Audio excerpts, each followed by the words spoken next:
Port of San Diego is a working waterfront. 12 miles long and up to 2 miles wide, this 22 square mile harbor is home to not one, but two marine terminals. San Diego's deepwater port has been a cargo gateway for generations, but the Port of San Diego is quite different from the megaports of the West Coast.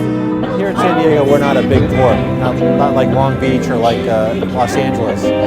So we're going to be able to tailor things much more creatively to the types of customers that we have. San Diego is a niche port, specializing in break bulk and roll-on, roll-off cargo, items that can't easily fit into a storage container.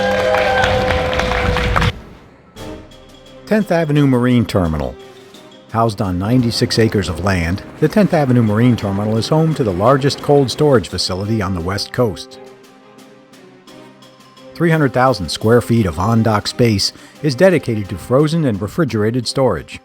We've got great facilities, got one of the largest cold storage facilities in Southern California. We work with our partner here, Dole, to fit out this whole area so that they can work with it to move their bananas for the western United States right out of here in San Diego. 10th Avenue has 8 berths, with 4,600 linear feet of dock space and a maximum channel depth of 43 feet. The terminal features open and covered storage areas, a U.S. Customs facility, and USDA inspection service.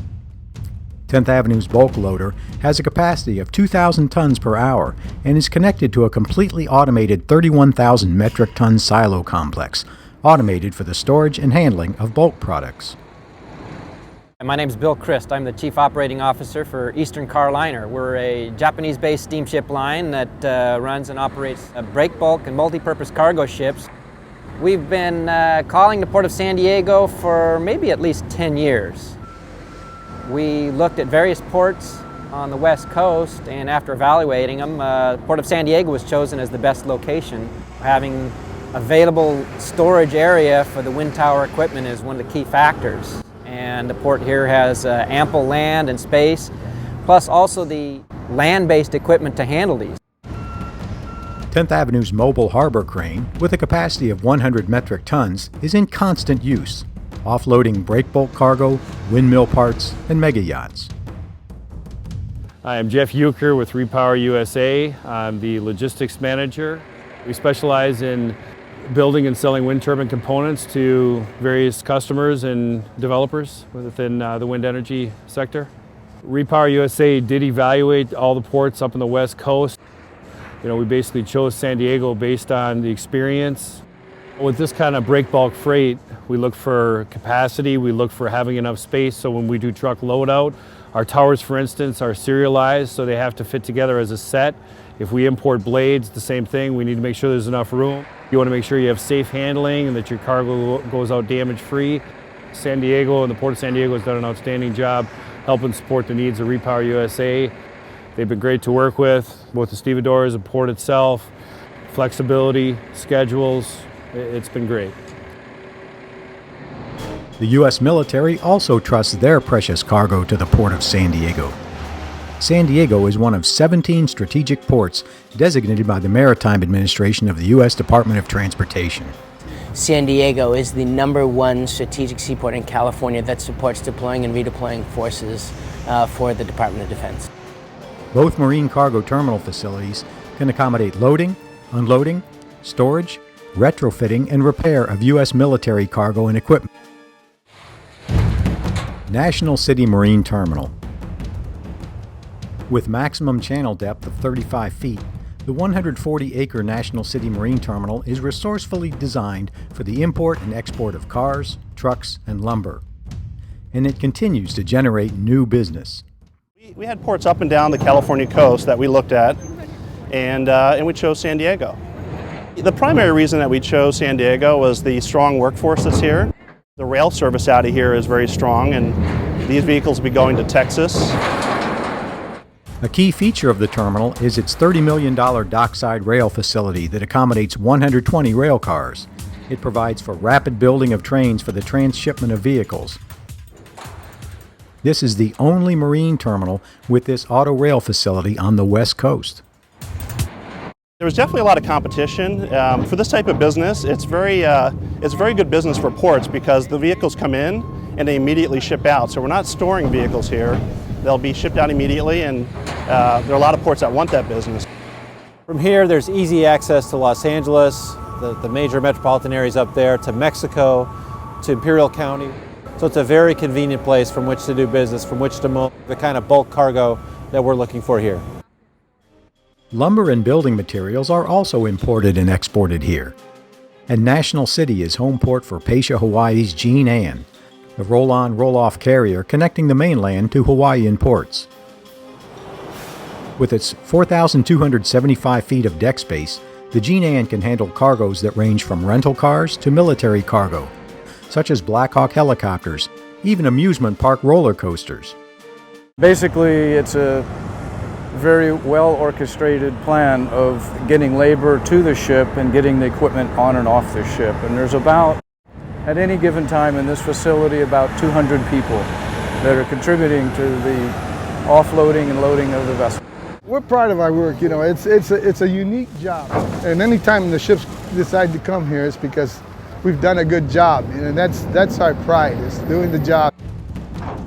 As a leading automobile importer and exporter, the terminal's largest customer is Pasha Automotive, a diversified transportation and logistics company.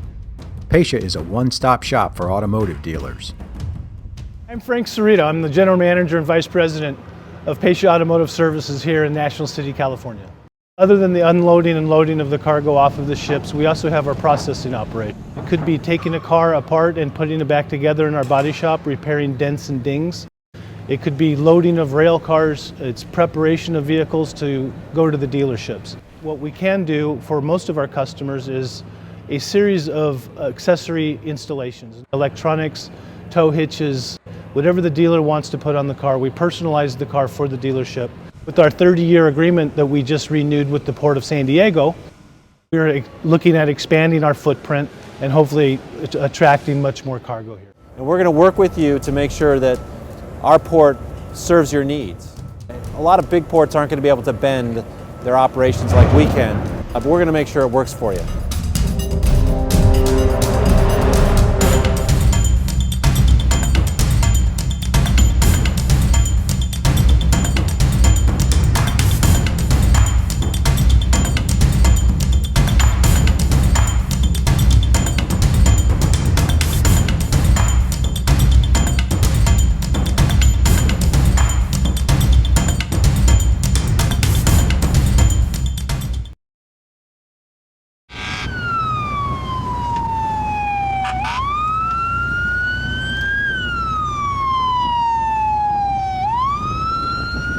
My name is Officer Christopher Scheil. I'm the fire training officer here at the San Diego Harbor Police, and I've been with the department for 9 years.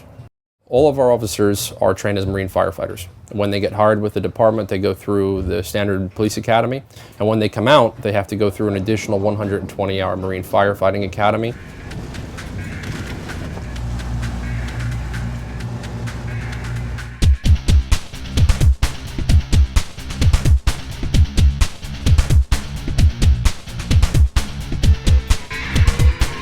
We teach them the basics of firefighting so they don't have to have any experience at all. So we teach them fire science and fire behavior. We teach them hose handling techniques all the way through proper extinguishment, how to use the water, how not to use the water. And then we go up actually onto the larger vessels here in the bay, some of the freighters, some of the dinner cruisers, so they actually get some shipboard experience in their fire training. Harbor police officers have a very unique job because of the diversity of their mission. They patrol in vessels, they patrol in squad cars, and they patrol on foot at the regional airport. The unique role that we play as both police officers and Marine firefighters demands that we have to be able to change on the fly. Officers patrolling on vessels, if they get a call of a vessel fire, they need to literally stop what they're doing, change out into their firefighting gear, and respond to the scene all as quickly as possible.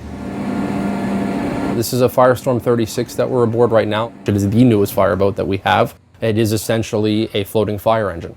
Just about everything that an engine would have, we have. The beauty is that we take the fire hydrants with us, so we don't ever have to worry about water supply. The fire gear it's called structural firefighting personal protective equipment. It's multi-layered fabrics of different materials that basically protect you from the extreme temperatures of firefighting. Personally, my favorite part of the job is the firefighting side of it. To me, is the most unique part of the Harbor Police. Not many other police officers out there also get to be firefighters at the same time. We have millions of visitors and tourists who come to San Diego Bay, and we attract people from all over the world. We want to make sure that we have a safe port for the visitors and tourists who come from all over the globe, and we want to make sure it's a safe port for those who live in and around San Diego who frequent our port every day.